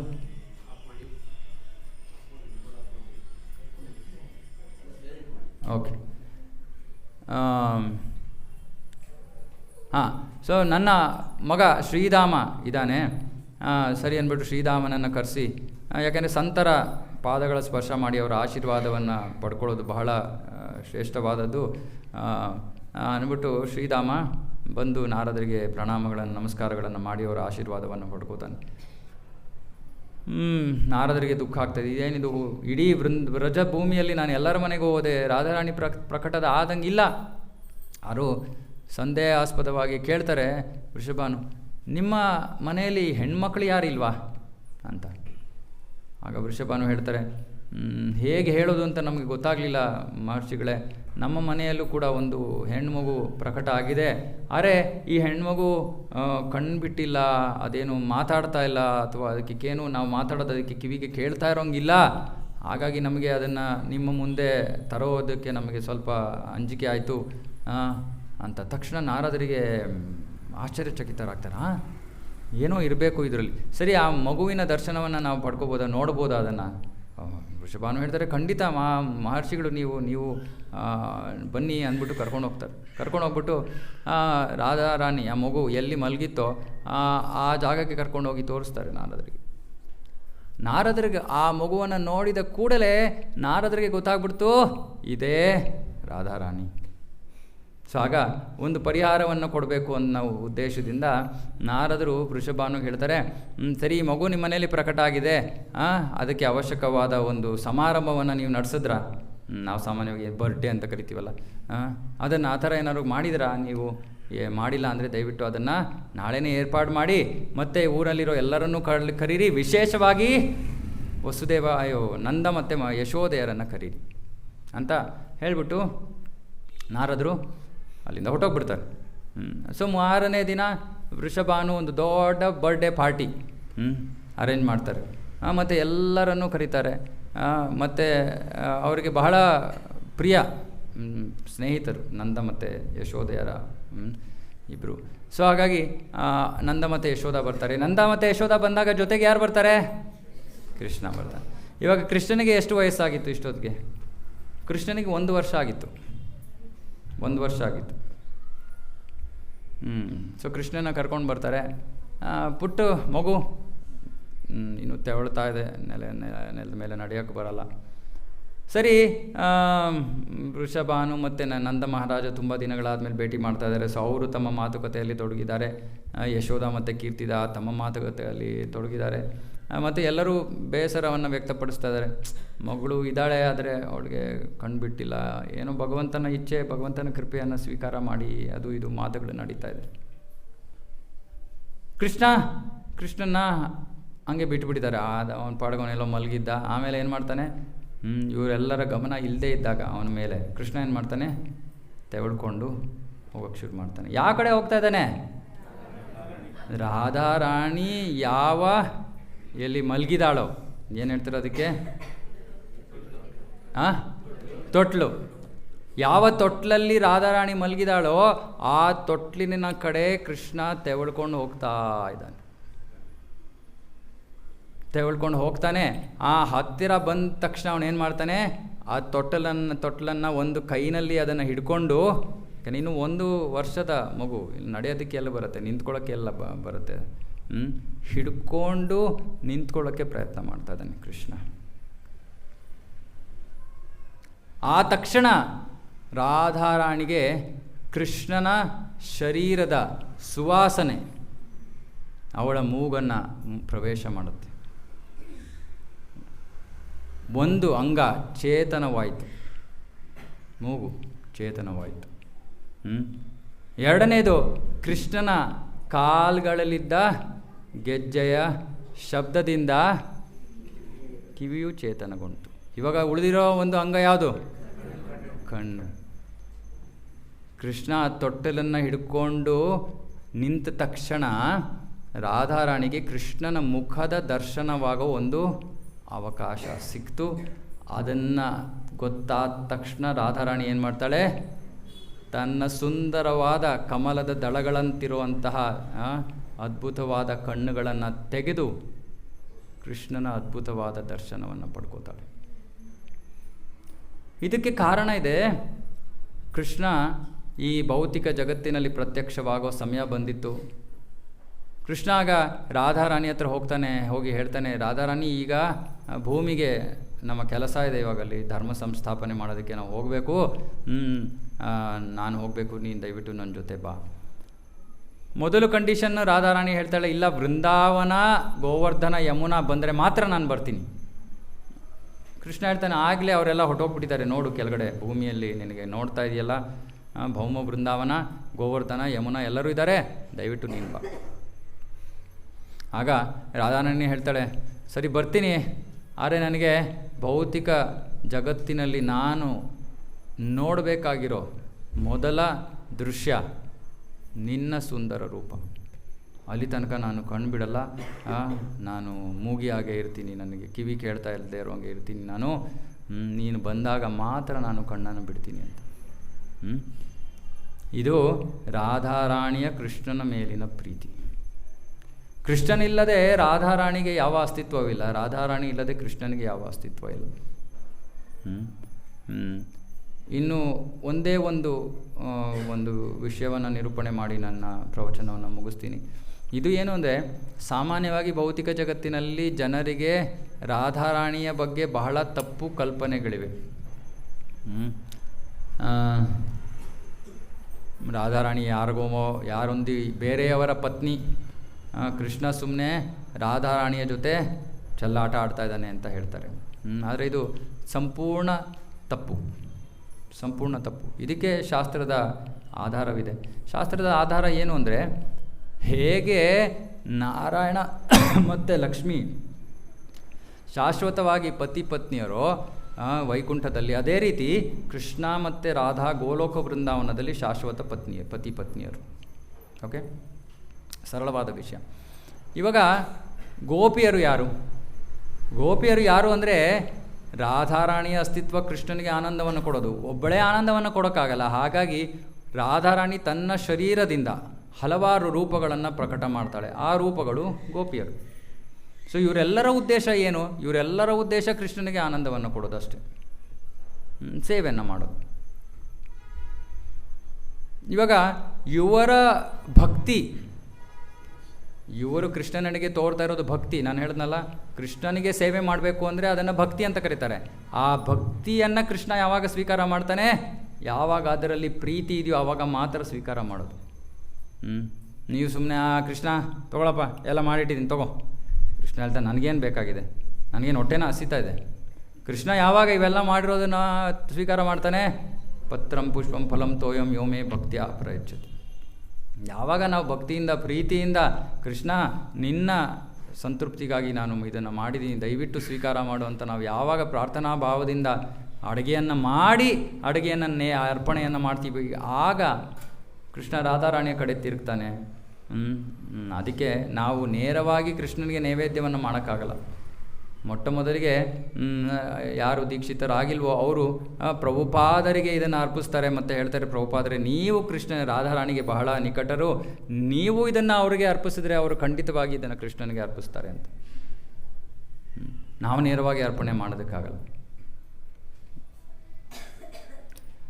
ಇವಾಗ ಈ ಗೋಪಿ ಮತ್ತು ರಾಧಾರಾಣಿಯರ ಅಸ್ತಿತ್ವದ ಉದ್ದೇಶವೇ ಕೃಷ್ಣನ ಸೇವೆ, ಆದ್ದರಿಂದ ಕೃಷ್ಣನಿಗೆ ಆನಂದವನ್ನು ಕೊಡೋದು. ಇದಕ್ಕೆ ನಾನು ಒಂದೇ ಒಂದು ಕಥೆಯನ್ನು ನಿರೂಪಣೆ ಮಾಡ್ತೀನಿ, ಅವರ ಪ್ರೀತಿ ಎಷ್ಟು ಶ್ರೇಷ್ಠವಾದದ್ದು ಅನ್ನೋದನ್ನು ತೋರಿಸೋದಕ್ಕೆ. ಒಂದು ಸತಿ ಕೃಷ್ಣನಿಗೆ ತಲೆನೋವು ಬರುತ್ತೆ, ಏನೋ ಒಂದು ಉದ್ದೇಶ ಇದೆ. ಹಾಗಾಗಿ ಕೃಷ್ಣನಿಗೆ ತಲೆನೋವು ಬಂದಿದೆ. ಆ ಸಮಯದಲ್ಲಿ ನಾರದರು ಬರ್ತಾರೆ. ನಾರದರು ಬಂದು ಕೃಷ್ಣನ ಕೇಳ್ತಾರೆ, ಪ್ರಭು ಸ್ವಾಮಿ ಏನಾಯಿತು? ಕೃಷ್ಣ ಹೇಳ್ತಾರೆ, ನಾರದರೆ ನನಗೆ ತಲೆನೋವಿದೆ. ನಾರದರು ಕೇಳ್ತಾರೆ, ಸ್ವಾಮಿ ಇದಕ್ಕೆ ಪರಿಹಾರ? ಕೃಷ್ಣ ಹೇಳ್ತಾನೆ, ಪರಿಹಾರ ಇದೆ ನಾರದ ಮುನಿಗಳೇ. ನನ್ನ ಭಕ್ತರ ಪಾದದ ಧೂಳನ್ನು ನೀವು ತಗೊಂಡು ಬಂದರೆ, ಆ ಪಾದದ ಧೂಳನ್ನು ನಾನು ನನ್ನ ಹಣೆಯ ಮೇಲೆ ಅದನ್ನು ನಾನು ಹಾಕೋತೀನಿ, ಆಗ ನನ್ನ ತಲೆನೋವು ಹೊಟ್ಟೋಗ್ಬಿಡುತ್ತೆ. ಸಿಟಿಯಲ್ಲಿ ಪಾದದ ಧೂಳು ಅಂದರೆ ನಮಗೇನು ಗೊತ್ತಾಗಲ್ಲ. ಚಪ್ಪಲಿ ಹಾಕೊಂಡು ಓಡಾಡ್ತೀವಿ, ಎಲ್ಲ ಕಡೆ ಟಾರ್ ಇದೆ, ಧೂಳು ಎಲ್ಲಿಂದ ಬರುತ್ತೆ? ಆದರೆ ಹಳ್ಳಿಯಲ್ಲಿ ಬರೀ ಕಾಲಿನಲ್ಲಿ ನಡ್ಕೊಂಡು ಹೋಗೋರು ಕಾಲಲ್ಲಿ ಧೂಳಿರುತ್ತೆ, ಇದು ಪಾದದ ಧೂಳು ಅಂತ. ಸೊ ಇದರ ಅರ್ಥ ಏನು? ಕೃಷ್ಣ ಹೇಳ್ತಾ ಇದ್ದಾನೆ, ಯಾರೋ ನನ್ನ ಭಕ್ತರು ತಮ್ಮ ಪಾದಗಳನ್ನು ತೆಗೆದು ಕೃಷ್ಣನ ತಲೆಯ ಮೇಲೆ ಇಡಬೇಕು ಅಂತ. ಇಂಡೈರೆಕ್ಟಾಗಿ ಅದೇ ತಾನೇ ಅರ್ಥ. ಪಾದದ ಧೂಳನ್ನು ಕೃಷ್ಣನ ತಲೆ ಮೇಲೆ ಇಡಬೇಕು ಅಂದರೆ ಏನರ್ಥ? ಪಾದವನ್ನು ಕೃಷ್ಣನ ತಲೆ ಮೇಲೆ ಯಾರಿಡ್ತಾರೆ? ಸೊ ನಾರದ ಮುನಿಗಳು ಕೇಳ್ತಾರೆ, ಕೃಷ್ಣ ಹೇಳಿದಿಷ್ಟೇ, ನನ್ನ ಭಕ್ತರು ಯಾರಾದರೂ ಅವರ ಪಾದದ ಧೂಳನ್ನು ತೊಗೊಂಬನ್ನಿ. ನಾರದರು ಭಕ್ತರು. ಮೊದಲು ನಾರದ ಯೋಚನೆ ಮಾಡ್ತಾರೆ, ಅಯ್ಯೋ ಈ ಥರ ಕೆಲಸ ಯಾರು ಮಾಡೋಕ್ಕಾಗತ್ತಾ? ಇಲ್ಲ ನಾನು ಕೃಷ್ಣನ ಬೇರೆ ಭಕ್ತರ ಹತ್ರ ಹೋಗಿ ಕೇಳ್ತೀನಿ ಅಂದ್ಬಿಟ್ಟು ನಾರದ್ರು ಏನು ಮಾಡ್ತಾರೆ, ಈ ಜಗತ್ತಿನಲ್ಲಿ, ಆಧ್ಯಾತ್ಮಿಕ ಜಗತ್ತಿನಲ್ಲಿ, ಭೌತಿಕ ಜಗತ್ತಿನಲ್ಲಿ ಎಲ್ಲ ಕಡೆ ಇರೋ ಭಗವಂತನ ಎಲ್ಲ ಭಕ್ತರ ಕಡೆ ಹೋಗ್ತಾರೆ. ಎಲ್ಲ ಭಕ್ತರ ಹತ್ರನೂ ಹೋಗಿ ಹೇಳ್ತಾರೆ, ಕೃಷ್ಣನಿಗೆ ತಲೆನೋವು. ಮೊದಲು ಎಲ್ಲರೂ ಕೇಳಿದ ತಕ್ಷಣ ಎಲ್ಲರಿಗೂ ಆತಂಕ, ಹೌದಾ ಕೃಷ್ಣನಿಗೆ ತಲೆನೋವಾ, ಏನು ಮಾಡ್ಬೋದು? ನಿಮ್ಮ ಪಾದದ ಧೂಳು ಬೇಕಂತೆ ಕೃಷ್ಣನಿಗೆ. ಅಯ್ಯೋ ನಾರದರು ಏನು ಎಂಥ ಮಾತಾಡ್ತಾ ಇದ್ದೀರಾ ನೀವು, ನಾವು ಈ ರೀತಿ ಮಾಡಿದ್ರೆ ನಾವು ಶಾಶ್ವತವಾಗಿ ನರಕದಲ್ಲಿ ನಾವು ವಾಸ ಮಾಡಬೇಕಾಗತ್ತೆ, ದಯವಿಟ್ಟು ಇಂಥ ಮಾತಾಡಬೇಡಿ, ಇನ್ನೇನಾದ್ರು ಇದ್ದರೆ ಹೇಳಿ, ನಾವು ಇನ್ನೇನು ಬೇಕಾದ್ರೂ ಕೊಡೋದಕ್ಕೆ ನಾವು ಸಿದ್ಧರಾಗಿದ್ದೀವಿ. ನಾರದರು ಹೇಳ್ತಾರೆ, ಇನ್ನೇನು ಮಾರ್ಗ ಇಲ್ಲ ಕೃಷ್ಣ, ಇದು ಒಂದೇ ಮಾರ್ಗ ಹೇಳಿರೋದು. ಸರಿ, ಹೀಗೆ ಹುಡುಕಿ ಹುಡುಕಿ ಹುಡುಕಿ ಹುಡುಕಿ ಸಂಪೂರ್ಣ ಎಲ್ಲ ಭಕ್ತರನ್ನು ಭೇಟಿ ಮಾಡಿ ನಾರದರು ಬರೀ ಕೈನ ವಾಪಸ್ ಕೃಷ್ಣನ ಹತ್ರ ಬರ್ತಾರೆ. ಕೃಷ್ಣ ಹತ್ರ ಹೇಳ್ತಾರೆ, ಕೃಷ್ಣ ಯಾರೂ ಕೊಡಲಿಲ್ಲಪ್ಪ. ಕೃಷ್ಣ ಕೇಳ್ತಾನೆ, ನಾರದ್ರೆ ಬ್ರಜಭೂಮಿಗೆ ಹೋಗಿದ್ರಾ? ನಾರದ್ರು ಹೇಳ್ತಾರೆ, ಇಲ್ಲ ನಾನು ಇನ್ನೂ ಹೋಗಿಲ್ಲ ಅಲ್ಲಿಗೆ, ನೀವು ಬ್ರಜಭೂಮಿಗೆ ಹೋಗಿ ಬನ್ನಿ. ಸರಿ, ನಾರದರು ಬೃಂದಾವನಕ್ಕೆ ಬರ್ತಾರೆ, ಬ್ರಜಭೂಮಿಗೆ ಬರ್ತಾರೆ. ಗೋಪಿಯರು ಎಲ್ಲರೂ ನಾರದರು ಬಂದಿದ್ದು ನೋಡಿದ ತಕ್ಷಣ, ಗೋಪಿಯರಿಗೆ ಗೊತ್ತು ನಾರದ ಮುನಿಗಳು ಯಾರು ಅಂತ. ಸೊ ನಾರದರು ಬಂದ ತಕ್ಷಣ ಸಂತೋಷದಿಂದ ಬರ್ತಾರೆ. ಓ ನಾರದ್ರೆ, ನೀವು ಬಂದರೆ ನೀವು ಖಂಡಿತವಾಗಿ ನಮ್ಮ ಕೃಷ್ಣನ ಬಗ್ಗೆ ಏನೋ ವಿಚಾರವನ್ನು ನಿಮಗೆ ತಿಳಿದಿರುತ್ತೆ, ದಯವಿಟ್ಟು ಹೇಳಿ, ಕೃಷ್ಣ ಹೇಗಿದ್ದಾನೆ, ನಮ್ಮ ಕೃಷ್ಣ ಹೇಗಿದ್ದಾನೆ? ನಾರದ್ರು ಹೇಳ್ತಾರೆ, ಏನು ಹೇಳಮ್ಮ, ಕೃಷ್ಣನಿಗೆ ತಲೆನೋವು. ಕೇಳಿದ ತಕ್ಷಣ ಅವರಿಗೆಲ್ಲ ಅವರ ಸಂಪೂರ್ಣವಾಗಿ ಅವರಿಗೆ ನೋವಾಗ್ಬಿಡುತ್ತೆ. ಅಯ್ಯೋ ಏನಿದು ತಲೆನೋವು, ಇದಕ್ಕೇನಾದ್ರು ಪರಿಹಾರ ಇದೆಯಾ, ದಯವಿಟ್ಟು ಏನಾರು ಇದ್ದರೆ ಹೇಳಿ, ನಾವು ಏನು ಬೇಕಾದ್ರೂ ಮಾಡೋಕ್ಕೆ ಸಿದ್ಧ. ನಾನು ಹೇಳ್ತಾರೆ, ಇದೇ ಪರಿಹಾರ. ನಾನು ಭಾಳ ಎಲ್ಲ ಭಕ್ತರ ಹತ್ರ ಹೋಗಿ ಪ್ರಯತ್ನ ಮಾಡಿದೆ, ಆದರೆ ಯಾರೂ ಇದನ್ನು ಕೊಡೋಕ್ಕೆ ಸಿದ್ಧರಾಗಿಲ್ಲ. ಏನು ಕೊಡಬೇಕು ಹೇಳಿ, ನಮ್ಮ ಜೀವನ ಪ್ರಾಣವನ್ನೇ ಕೊಡೋಕ್ಕೆ ನಾವು ತಯಾರಿದ್ದೀವಿ. ಇಲ್ಲ ಪ್ರಾಣ ಏನು ಕೊಡೋ ಅವಶ್ಯಕತೆ ಇಲ್ಲ, ಕೃಷ್ಣನಿಗೆ ಭಕ್ತರ ಪಾದದ ಧೂಳು ಬೇಕಂತೆ, ಆ ಧೂಳನ್ನು ಅವನು ತನ್ನ ಹಣೆ ಮೇಲೆ ಹಚ್ಕೊಂಡ್ರೆ ತಲೆನೋವು ಹೊಟ್ಟೋಗ್ಬಿಡುತ್ತೆ. ಇದನ್ನು ಕೇಳಿದ ತಕ್ಷಣ ಗೋಪಿಯರು, ರಾಧಾರಾಣಿ ಎಲ್ಲ ಏನು ಮಾಡ್ತಾರೆ, ತಮ್ಮ ಪಾದಗಳಲ್ಲಿದ್ದೆಲ್ಲ ಕಸವನ್ನು ಧೂಳನ್ನು ಎಲ್ಲ ತೆಗೆದು ಸಂಗ್ರಹ ಮಾಡ್ತಾ ಇದ್ದಾರೆ. ಸಂಗ್ರಹ ಮಾಡಿ ಮಾಡಿ ಮಾಡಿ ಮಾಡಿ ಒಂದು ಗೋಣಿ ಚೀಲ ಪೂರ್ತಿ ತುಂಬ್ತಾರೆ. ನಾರದ್ರೆ ಸಾಕಾಯಿಷ್ಟು? ನಾರದ್ರು ಆಶ್ಚರ್ಯಚಕಿತರಾಗಿ ನೋಡ್ತಾ ಇದ್ದಾರೆ. ಆಮೇಲೆ ಕೇಳ್ತಾರೆ, ಅಲ್ಲ ನಿಮಗೆ ಗೊತ್ತಾ ನೀವು ಮಾಡ್ತಾ ಇರೋ ಕೆಲಸದ ಪರಿಣಾಮ ಏನು? ಏನು ಪರಿಣಾಮ? ಇದರಿಂದಾಗಿ ನೀವು ನರಕಕ್ಕೆ ಹೋಗ್ಬೋದು. ಗೋಪಿಯರು, ರಾಧಾರಾಣಿ ಎಲ್ಲರೂ ನಕ್ಕಿ ಹೇಳ್ತಾರೆ, ನಾರದರೆ ಕೃಷ್ಣನಿಗೆ ಒಂದು ಕ್ಷಣ ಅವನಿಗೆ ಆನಂದವನ್ನು, ತೃಪ್ತಿಯನ್ನು, ಸಂತೋಷವನ್ನು ಕೊಡೋದಕ್ಕೋಸ್ಕರ ನಾವು ಶಾಶ್ವತವಾಗಿ ನರಕದಲ್ಲಿ ವಾಸ ಮಾಡೋದಕ್ಕೆ ಸಿದ್ಧ. ಇದು ಗೋಪಿ ಮತ್ತು ರಾಧಾರಾಣಿಯರ ಶುದ್ಧ ಕೃಷ್ಣನ ಪ್ರತಿ ಇರುವ ಶುದ್ಧ ಭಕ್ತಿ ಪ್ರೇಮ. ಕೃಷ್ಣ ಭಗವದ್ಗೀತೆಯಲ್ಲಿ ಹೇಳ್ತಾನೆ, ಯೇ ಯಥಾ ಮಾಂ ಪ್ರಪದ್ಯಂತೆ ತಾಂ ತಥೈವ ಭಜಾಮ್ಯಹಂ. ಯಾರು ನನಗೆ ಯಾವ ರೀತಿ ಭಜಿಸ್ತಾರೋ, ನನ್ನ ಆರಾಧನೆಯನ್ನು ಮಾಡ್ತಾರೋ ಅದಕ್ಕೆ ನಾನು ಪ್ರತಿಕ್ರಿಯಿಸ್ತೀನಿ. ಇಂಗ್ಲೀಷಲ್ಲಿ ರೆಸಿಪ್ರೊಕೇಟ್. ಅಂದರೆ ನೀವು ಕೃಷ್ಣನಿಗೆ 10 ರೂಪಾಯಿ ಕೊಟ್ಟರೆ ಕೃಷ್ಣ ಏನು ಮಾಡ್ತಾನೆ, ಸುಮ್ಮನೆ 10 ರೂಪಾಯಿ ಕೊಡಲ್ಲ, ಅದನ್ನು 1000 ಪಟ್ಟು ಮಾಡಿಬಿಟ್ಟು ವಾಪಸ್ ಕೊಟ್ಬಿಡ್ತಾನೆ, ನನಗೆ ಯಾರ ಹಂಗೂ ಬೇಡ ಅಂತ. ಪ್ರೀತಿಯಿಂದ ಮಾಡಿದ್ರೆ ಸ್ವೀಕಾರ ಮಾಡ್ತಾನೆ. ಸೊ ಕೃಷ್ಣ ಹೇಳ್ತಾನೆ, ನೀವು ಯಾವ ರೀತಿ ಭಕ್ತಿ ಮಾಡ್ತೀರೋ ನಾನು ಅದನ್ನು ಪ್ರತಿಸ್ಪಂದಿಸೋದಕ್ಕೆ ನಾನು ಸಿದ್ಧನಾಗಿದ್ದೀನಿ, ನನಗಷ್ಟು ಶಕ್ತಿ ಇದೆ.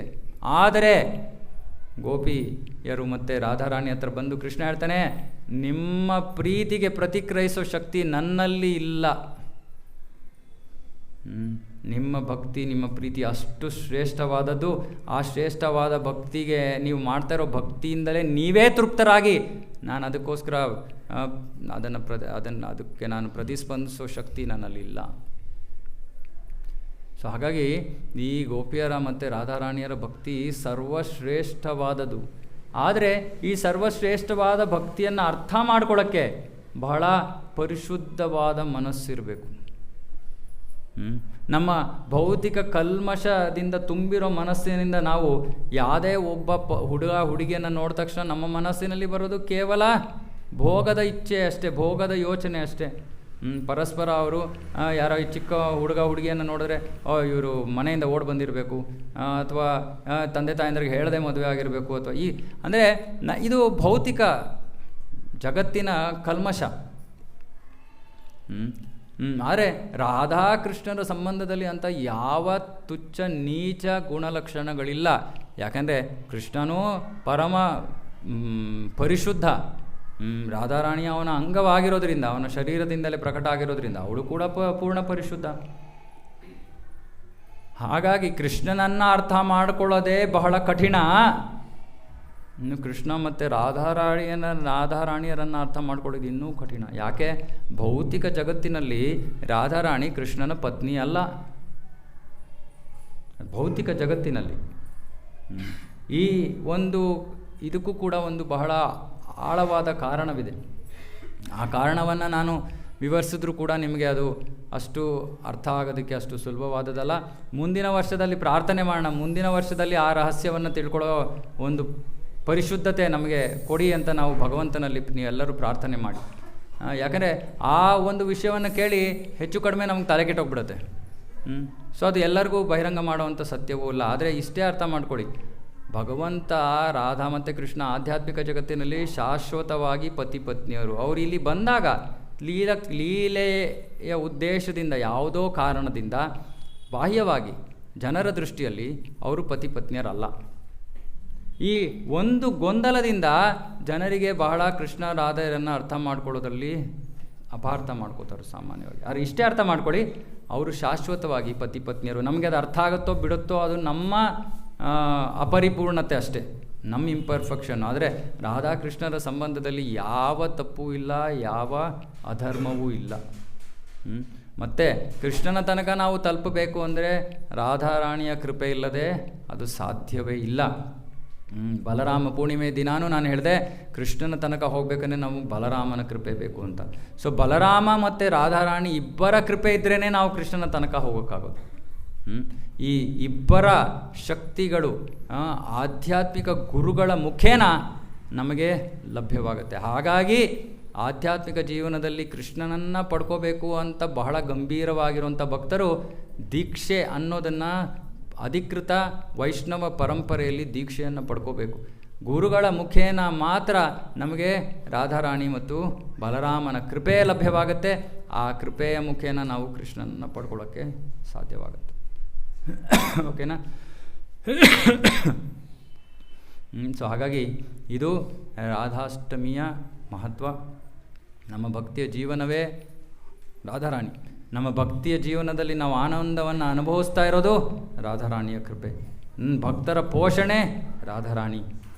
ಸೊ ಹಾಗಾಗಿ ನಮಗೆ ಸರ್ವಸ್ವವೂ ಕೂಡ ನಿಜವಾಗಲೂ ರಾಧಾರಾಣಿ.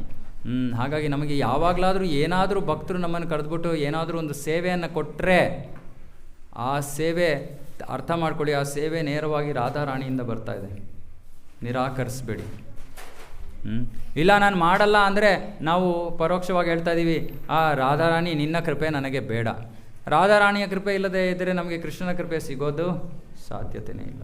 ಸೊ ಹಾಗಾಗಿ ನಮಗೆ ಯಾವ ಭಕ್ತಿ ಸೇವೆಯ ಅವಕಾಶ ಸಿಕ್ಕಿದ್ರೂ ಕೂಡ ಆ ಎರಡೂ ಕೈಗಳಿಂದ ಹೃತ್ಪೂರ್ವಕವಾಗಿ ನಾವು ಅದನ್ನು ಆಲಂಗಿಸಿ ನಮ್ಮ ಸಂಪೂರ್ಣ ಶಕ್ತಿ ಸಾಮರ್ಥ್ಯವನ್ನು ಹಾಕಿ, ಹೃದಯವನ್ನು ಹಾಕಿ ಆ ಒಂದು ಸೇವೆಯನ್ನು ಮಾಡೋಕ್ಕೆ ಪ್ರಯತ್ನ ಮಾಡಬೇಕು. ಅದು ಏನೇ ಇರಲಿ. ಇವಾಗ ಉದಾಹರಣೆಗೆ ಇವಾಗ ಈ ಮ್ಯಾಟ್ಗಳನ್ನು ತೆಗೆದು ಮಡಿಸೋದಾಗಲಿ ಅಥವಾ ಭಕ್ತರಿಗೆ ಪ್ರಸಾದವನ್ನು ಬಡಿಸೋದಾಗಲಿ, ಏನೇ ಇರಲಿ, ಎಲ್ಲ ಸೇವೆಯೂ ಕೂಡ ರಾಧಾರಾಣಿಯ ಕೃಪೆ ಅನ್ನೋದನ್ನು ತಿಳ್ಕೊಂಡು ಮನಪೂರ್ವಕವಾಗಿ ಇನ್ಮೇಲಿಂದ ಸುಮ್ಮನೆ ಯಾವುದೋ ಒಂದು ಕಾರ್ಯ ಮಾಡ್ತಾಯಿದ್ದೀವಿ ಅನ್ನೋ ಮನಸ್ಥಿತಿಯಲ್ಲಿ ಸೇವೆಯನ್ನು ಮಾಡಬೇಡಿ. ಇದು ಈ ರಾಧಾರಾಣಿಯ ವಿಶೇಷ ಕೃಪೆ ನನ್ನ ಮೇಲೆ ಅಂತ ಆ ಪ್ರಜ್ಞೆಯಲ್ಲಿ ಸೇವೆಯನ್ನು ಮಾಡಿ. ಓಕೆ, ಇದರೊಂದಿಗೆ ನಾನು ನನ್ನ ಮಾತುಗಳನ್ನು ಇಲ್ಲೇ ಮುಗಿಸ್ತೀನಿ.